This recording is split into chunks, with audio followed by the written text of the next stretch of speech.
Olá, eu sou o Léo Figueiredo e hoje a gente vai começar a entender um pouco mais a estrutura de uma blockchain, a arquitetura, como ela funciona de uma maneira um pouquinho mais profunda. No primeiro vídeo do nosso canal, a gente fez uma introdução à tecnologia blockchain e hoje a gente vai adentrar um pouco mais na tecnologia, ver seus componentes e entender como eles se conectam entre si.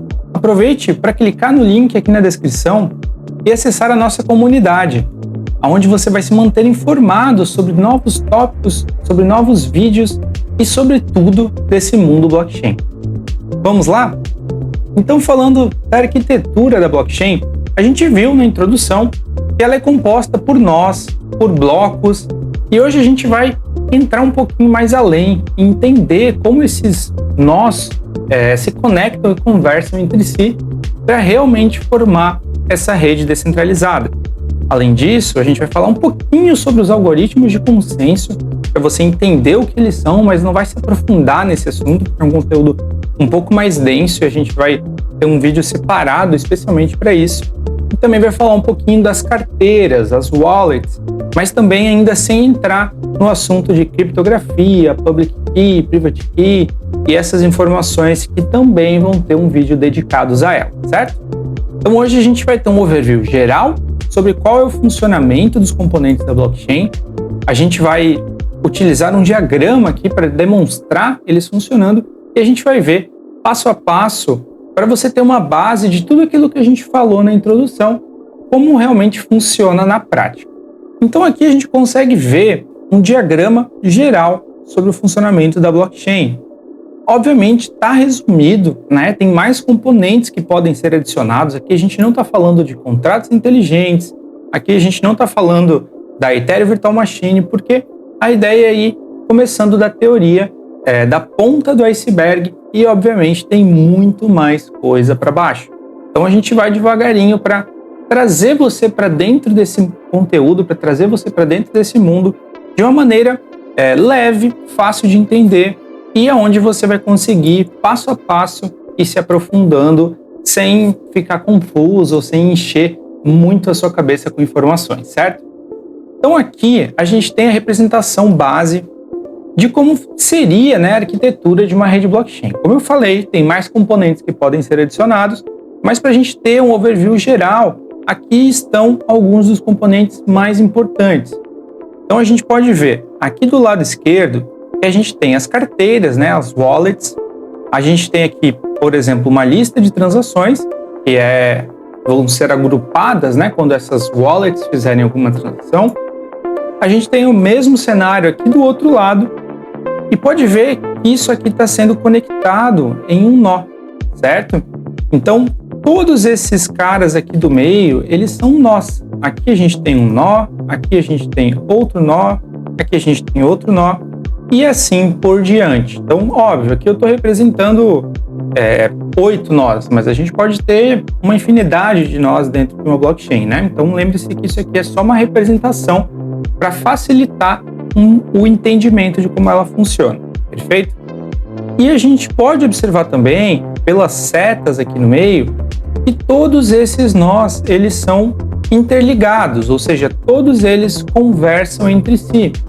E eles conversam e verificam e validam essas informações a partir do algoritmo de consenso. Então, novamente, eu vou explicar aqui um pouquinho sobre o que é o algoritmo de consenso, mas a gente vai ter vídeos dedicados a eles, aos tipos diferentes e tudo mais. Então, não se preocupe ainda com isso, se preocupe em entender essa relação toda, como eles se conectam, como funciona, para você conseguir, nas próximas aulas, quando a gente começar alguma coisa mais prática, você ter essa base e saber exatamente o que você está fazendo e por que você está fazendo, certo?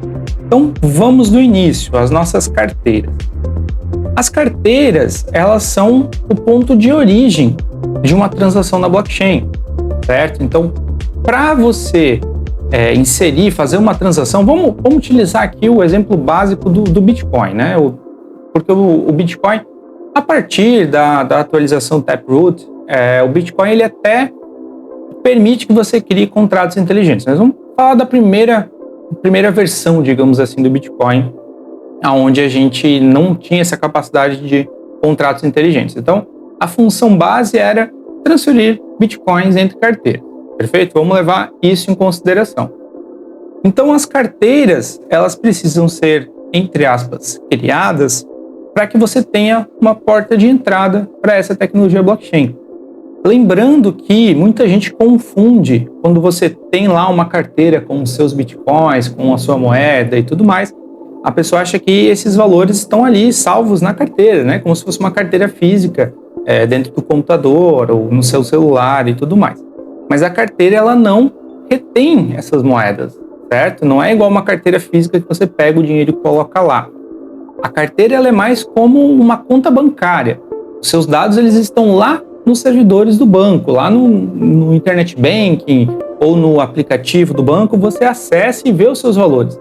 Mas se você trocar de celular, você instala lá o aplicativo do banco e você tem acesso aos valores novamente. Então, eles não estão fisicamente ali no seu dispositivo.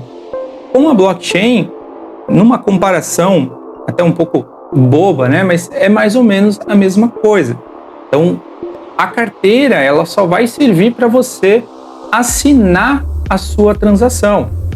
Mas o saldo dela, os valores dela e os tokens ou moedas que você tem guardado nela não estão fisicamente nela ali. E sim, lembra que a gente falou no primeiro vídeo sobre o livro razão, que a gente ouviu bastante esse termo? Então lembra que a blockchain é esse livro razão. Ele vai relacionar as entradas e as saídas como um livro de contabilidade. E a sua carteira, o que ela vai mostrar daquele saldo é justamente isso, a diferença entre as entradas menos as saídas, certo? Então, a carteira, ela só, como se fosse o seu ID da sua conta bancária, para que você consiga ver as movimentações e, obviamente, o saldo relativo àquela conta, àquela carteira, àquela chave, né? Então, a carteira, ela é a porta de entrada para as transações, perfeito? A gente está falando muito aqui em cripto, em token, que é para ficar mais fácil, que provavelmente você já ouviu falar, né, dos tokens, do Bitcoin, dessas criptomoedas. Mas quando eu digo transação, ela pode ser qualquer transação, não precisa necessariamente ser uma transferência de moeda, uma transferência de um token. A transação, ela pode ser uma transação feita a chamar uma função de um contrato inteligente, ela pode ser vários tipos, entendeu? Então você não precisa necessariamente estar transferindo moedas. Mas como eu falei, vamos abstrair aqui o conceito de contrato inteligente. A gente vai utilizar como base para o nosso exemplo a transferência de Bitcoin entre uma carteira e outra.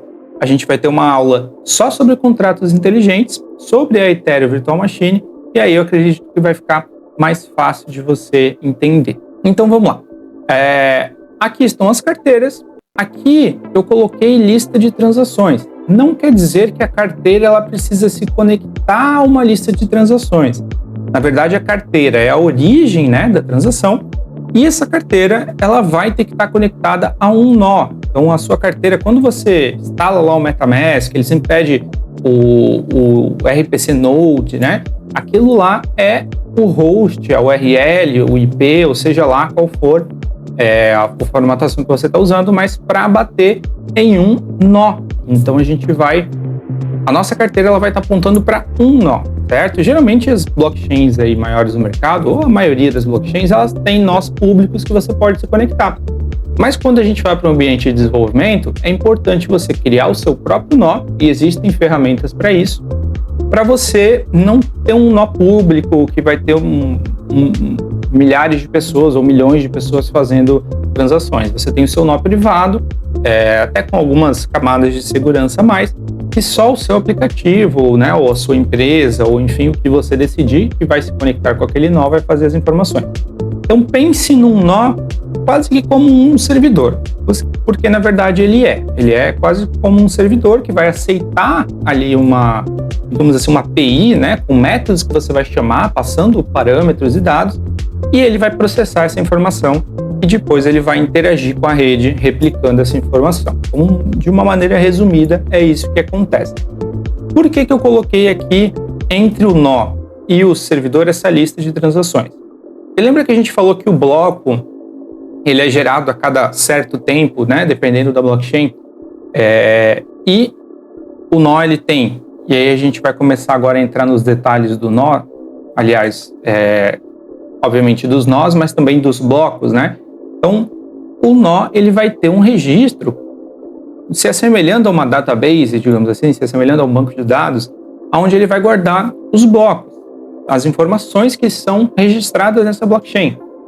E o bloco, além de talvez algumas informações a mais aqui, mas as principais informações são o hash do bloco anterior, que a gente pode observar aqui, o timestamp do bloco atual, então qual foi exatamente data, hora, minuto e segundo que foi gerado esse bloco, quais foram as transações executadas nesse bloco, certo? Então por isso que eu coloquei a lista de transações. Na verdade, essa lista ela é gerada internamente, né? Tem o pool, o transaction pool, que é o pool de transações. Sempre que você envia as transações, elas ficam no transaction pool, e aí quando são processadas, elas entram em um bloco. Perfeito? Quando são processadas ou mineradas, né? Tem várias formas de chamar. E o nó também ele vai gerar, aliás, o bloco ele vai gerar um hash. O que é esse hash? Em resumo, é feito um cálculo matemático, né, com base em alguns conceitos de criptografia, que vai pegar todas essas informações do bloco e vai gerar um hash, uma linha de código ali, um string, né, um texto com X caracteres ali, e cada informação, se você mudar uma letra em alguma transação, se mudar um número, colocar um espaço, qualquer coisa que alterar dentro desse bloco, vai alterar a hash do bloco. Isso é muito importante, lembrando do conceito que a gente falou de que o bloco ele sempre vai ter um link para a hash do bloco anterior. Então, por isso que é uma blockchain. Lembra que a gente comentou que é uma chain, uma cadeia de blocos, sempre interligando o bloco com o bloco anterior, o bloco atual com o bloco anterior e assim por diante. Aqui eu coloquei eles ao lado, né, até para ficar quadradinho aqui para a gente conseguir fazer esse desenho de uma forma um pouco melhor, mas a ideia é que seria uma corrente, né, que vai ficando um embaixo do outro e assim sucessivamente. Então, voltando aqui ao bloco, o bloco ele vai ter sempre a hash do bloco anterior. Se ele não tiver essa hash do bloco anterior, o único bloco que não tem essa hash do bloco anterior é o bloco Gênesis, que é o primeiro bloco a ser criado quando a rede é executada. Então, é o único bloco que não tem hash do bloco anterior. Nesse caso, como este cara aqui não está conectado a nenhum bloco anterior, ele poderia ser chamado de bloco Gênesis. A partir daí, todos os blocos eles vão ter de novo as mesmas informações, hash do bloco anterior, apontando aqui para o bloco pai, para o bloco acima, timestamp, né, como a gente já falou do bloco atual, a lista de transações que foram incluídas nesse bloco e a hash do bloco atual, que é gerado em cima de todas essas informações, uma string ali com base num conceito de cálculo de criptografia e de um algoritmo matemático. E aí, aqui, continuando, né, como se estivesse abaixo, o próximo bloco, novamente, vai estar linkado a hash do bloco anterior. A gente vai ter aqui, de novo, o timestamp do bloco atual, a lista de transações e hash do bloco atual, que vai estar ligado no próximo bloco, e assim sucessivamente. Então, se você olhar todos os nós aqui na rede, eles vão ter esse mesmo comportamento. Todos os nós, né? Lembrando que o nó, ele é, como eu falei, quase como um servidor ali, e ele vai, entre outras coisas, armazenar esses blocos. Então, o nosso conceito aqui é de que as carteiras elas vão dar a origem à transação. Então, quero fazer uma transação X, quero transferir moedas. Para quem você coloca para a carteira que você quer transferir, você assina essa transação e envia ela para um nó. Antes dela entrar no nó, ela vai ficar nesse pool de transações daquele nó, no transaction pool, e quando for minerado um bloco novo, ela vai entrar, e aí entra o conceito de gas price e gas fee, algumas coisas que a gente também vai ver mais para frente, né, para saber se a sua transação vai ser processada mais rápida ou às vezes um pouco mais devagar. Mas o importante é entender isso. A carteira é a origem e o bloco, quando ele for minerado, quando a transação ela for incluída num bloco, ela não pode ser desfeita. Enquanto ela ainda está no transaction pool, aqui na lista de transações, se você enviou e ela está pendente, ainda tem como você cancelar ela. Perfeito? Aqui do outro lado, a gente tem o mesmo exemplo que se repete, ou seja, a gente pode ter infinitas carteiras conectadas a infinitos nós. Essa é a ideia. Eu poderia ter o mesmo padrão aqui para esse nó, para esse nó, para esse nó e todos os outros. E poderia ter muito mais nós aqui também. Então é só um exemplo aqui um pouco finito, né, um pouco limitado de como esse conceito, como essa arquitetura funciona. E como eu falei, os nós, todos eles se replicam entre si, certo? Porque todos os nós, eles mantêm as mesmas informações. Então todos os nós têm uma cópia desse banco de dados, né, da blockchain. Todos os nós têm que ter todas as informações e todas as informações elas têm que ser iguais, certo? E aqui, nesse meio tempo, entra o algoritmo de consenso, que é o que eu falei, que a gente vai ter um vídeo específico para isso, mas em resumo, o algoritmo de consenso é a forma como esses nós vão trabalhar entre si e também é quem define quem vai receber a recompensa, né, por ter minerado esse nó. Então, quando a gente envia uma transação, por que as pessoas criam nós para participar dessa rede? Porque elas querem receber uma recompensa para fazer alguma coisa dessa rede, assim como se fosse uma empresa que tem seus trabalhadores. Então, a blockchain é a empresa e os seus funcionários, os seus trabalhadores são os nós e os seus clientes vão ser as carteiras. Para a gente fazer um exemplo, certo? Para a gente fazer uma comparação. O algoritmo de consenso é o algoritmo que vai definir qual vai ser o nó escolhido para fazer esse processamento. Falando superficialmente agora sobre os algoritmos de consenso, os dois principais que a gente vê hoje em execução são o Proof of Stake e o Proof of Work. Então, o Proof of Work é a prova de trabalho e o Proof of Stake seria algo como a prova de participação, a prova de aposta. Eu vou explicar resumidamente os dois e as diferenças, certo? O Proof of Work, seria a prova de trabalho, vai recompensar os nós que forem mais rápidos em receber esse bloco com essa lista de transações para processar, fazer todo o algoritmo de validação ali para verificar se a transação é correta, se eu estou enviando Bitcoin para alguém, se eu tenho saldo, né, se a minha carteira existe, se eu assinei e estou enviando da minha carteira. Então, uma série de validações que são feitas e os nós que retornarem essa informação mais rápido, eles vão ser os nós que vão ser recompensados. Então, a gente pode ter várias validações quando você olha lá numa transação blockchain, uma transação Ethereum, você vê que tem 8, 10, 20, 1000 validações, dependendo do tipo e da configuração da rede. Isso quer dizer a quantidade de nós que validaram aquela transação. Então, dependendo da rede que você está trabalhando, ela exige que uma quantidade mínima X de nós valide aquela informação para a transação ser efetivada, para ela ser minerada e sair do status de pendente para processada ou minerada. E o algoritmo de consenso Proof of Stake, né, o Proof of Stake, ele é baseado em, para você ter um nó na rede e poder participar ou poder realizar essas minerações, essas validações, você tem que ter uma quantidade mínima da moeda nativa ali da rede depositada na carteira que referencia aquele nó. Então, é algo como você precisa ser um sócio da rede, né? Como se você tivesse ações, digamos assim, da rede, tem um valor mínimo para você conseguir participar. Daí, a partir daí, tem algumas regras, tem sorteio e tudo mais. O nó que tiver mais valor tem mais chance de ser escolhido para fazer para fazer o processamento. Então, entra, como eu falei, em alguns assuntos um pouco mais a fundos dentro de cada algoritmo de consenso. Mas, em resumo, a principal diferença é essa. No Proof of Work, exige muito mais poder computacional, ou seja, no caso do Bitcoin, como alguns falam do problema de energia, né, das placas de vídeo extremamente caras executando, que hoje em dia é quase impossível você minerar, quase não, é praticamente impossível você minerar o Bitcoin em casa aqui com o seu computador pessoal, porque existem as fazendas lá de mineração com várias placas de vídeo, com vários computadores fazendo esse processamento super avançado, super rápido. Então, numa prova de trabalho, né, num Proof of Work, é difícil você competir com eles.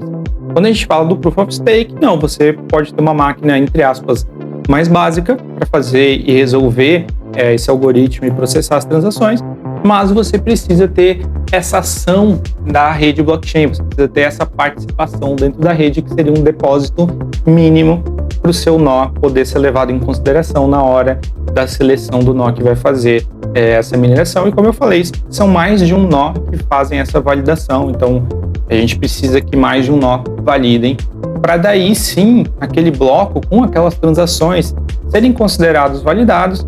E aí os nós que não validaram, né, que não participaram desse algoritmo de consenso, eles só replicam informações entre si, se atualizam e a rede continua onde todos os nós têm todas as informações, certo? Então acho que de maneira geral a gente abordou aqui essa estrutura da blockchain. Acho que deu para você entender, né? Só resumindo, então a carteira ela vai ser a origem dessas transações, ela envia essa transação para a rede, para um nó específico, então você tem que estar conectado a algum nó. Inclusive, existem vários tipos de nós, né? Tem os nós mineradores, que realmente estão lá para fazer esse processamento, e às vezes tem um nó que você pode criar, como eu falei, ele a partir de algumas plataformas, onde ele não vai minerar, ele não vai estar disputando nada, mas você usa ele como porta de entrada para essa rede, ele vai ter esse backup, essa lista, esse banco de dados com todas as informações da blockchain. Então a sua transação ela fica num pool, aqui numa lista de transações, ela é incluída num próximo bloco, dependendo de algumas informações, que, como eu falei, depende de gas price, gas fee e tudo mais, mas a gente vai ter aulas específicas sobre isso. Quando for processado, ela vai ser registrada dentro de um bloco. Esse bloco ele sempre tem uma referência ao bloco anterior, e se por algum motivo, né, alguma informação for alterada dentro desse bloco, for alterado o valor de uma transação ou qualquer coisa nesse sentido, o hash passa a ser inválido porque ele já está referenciado no outro bloco, e aí esse nó com todas as informações passa a ser inválido, e a rede aqui considera ele como nó inválido e não conversaria mais com ele, certo? Então é por isso que as transações dentro de uma blockchain elas são extremamente seguras, né? Para você conseguir hackear, você teria que hackear um grande percentual da rede, ali, alterar um grande percentual da rede, a mesma informação, em alguns segundos, para conseguir que tudo isso funcione, recalcular o hash de todos os blocos subsequentes, e até hoje, sem um computador quântico, é praticamente impossível. Eu digo praticamente porque a gente nunca sabe o que o futuro nos reserva, né? Então essa foi a nossa aula sobre essa arquitetura da blockchain. Eu espero que tenha ficado um pouco mais claro para você. Se ficou com alguma dúvida, se tem alguma sugestão ou se quer fazer algum comentário, utilize aqui abaixo o campo dos comentários que eu vou fazer aqui a resposta, né? Eu vou tentar dar o meu melhor aqui para poder te ajudar. Afinal, a nossa ideia é justamente formar um grupo, uma comunidade de desenvolvedores blockchain, até porque a tecnologia sim está crescendo muito. Eu vi alguns posts relacionados à morte do NFT, né, esses valores em baixa com criptomoedas e tudo mais, mas lembra que a blockchain não é só NFT, token e cripto. A gente vai ter um outro vídeo falando sobre as possibilidades de uso da blockchain, e você vai entender o porquê é importante acompanhar isso aqui e estar atualizado e aprender a desenvolver para isso, assim como as IAs, né, as inteligências artificiais estão surgindo e vão modificar o mundo, principalmente quando a gente tem a junção dessas duas tecnologias. Então eu sou o Léo Figueiredo, muito obrigado por participar dessa aula.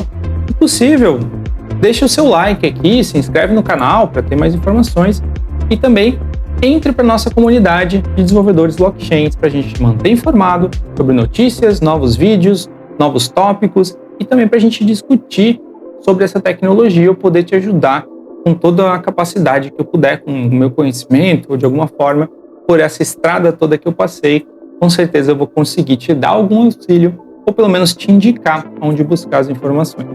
Lembrando que a minha ideia de formar esse canal é porque quando eu aprendi blockchain, eu não tinha muito conteúdo em português, eu tive que estudar em outras línguas e eu quero trazer esse conhecimento para o Brasil em português de uma forma mais prática possível para te ajudar a se tornar um desenvolvedor blockchain. Muito obrigado e até a próxima aula.